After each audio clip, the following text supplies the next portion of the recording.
We tend to imagine that major historical breakthroughs happen on purpose, that they are the result of well-funded, meticulously planned institutional expeditions, guided by brilliant people looking for exact answers.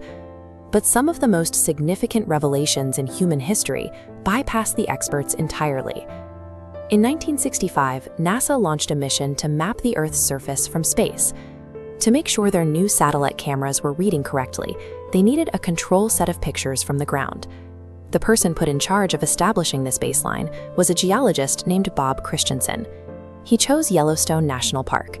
Its landscape is packed with geysers and thermal pools, making it the perfect geological testing ground for high-altitude lenses.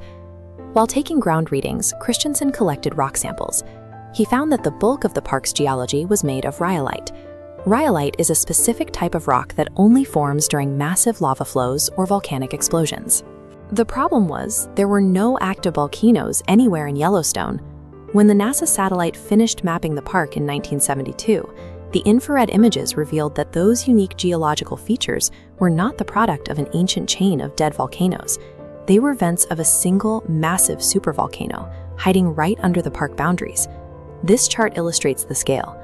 The towering bar on the left shows the ancient Yellowstone eruption, which launched 600 cubic miles of material into the atmosphere. The tiny bar on the right is the 1980 Mount St. Helens eruption. Modern data now shows the lava chambers beneath the park are rapidly filling. Humanity's awareness of one of the greatest geological threats on the planet, a volcano capable of blocking out the sun across the western United States, came about entirely by accident, simply because NASA needed to test their camera lenses.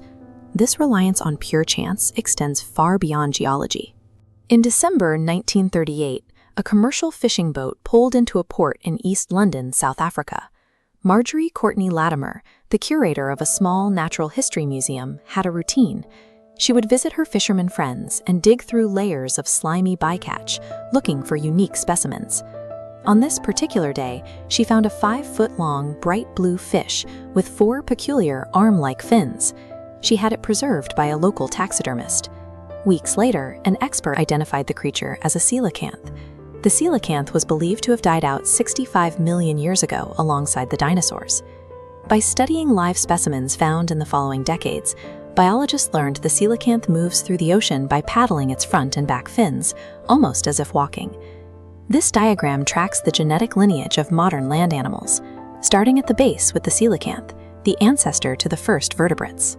Following the branches upward, the fish shares a direct genetic link with all modern tetrapods, including horses, felines, and humans. This missing link in our evolutionary history is widely considered the zoological find of the century. Yet, if Marjorie hadn't decided to check a pile of discarded fish that afternoon, this specimen would likely have been served for Christmas dinner. Sometimes, preserving history requires an active disregard for common sense. In 1985, off the coast of Marseille, France, a diver named Henri Coscar came across a strange hole in an underwater cliffside. Squeezing inside, Coscar found a dark, narrow passageway stretching upward, filled with jagged stalagmites that threatened to trap him with a single wrong move. He eventually emerged from the water into a large, dry cave. Sweeping his light across the walls, he revealed over 500 ancient paintings of horses, penguins, and jellyfish, surrounded by dozens of stenciled handprints with missing fingers. Carbon dating proved the oldest images were painted 27,000 years ago. Anthropologists now theorize that those mutilated hand stencils functioned as a visual code, making it the oldest known example of a written language by a margin of 20,000 years.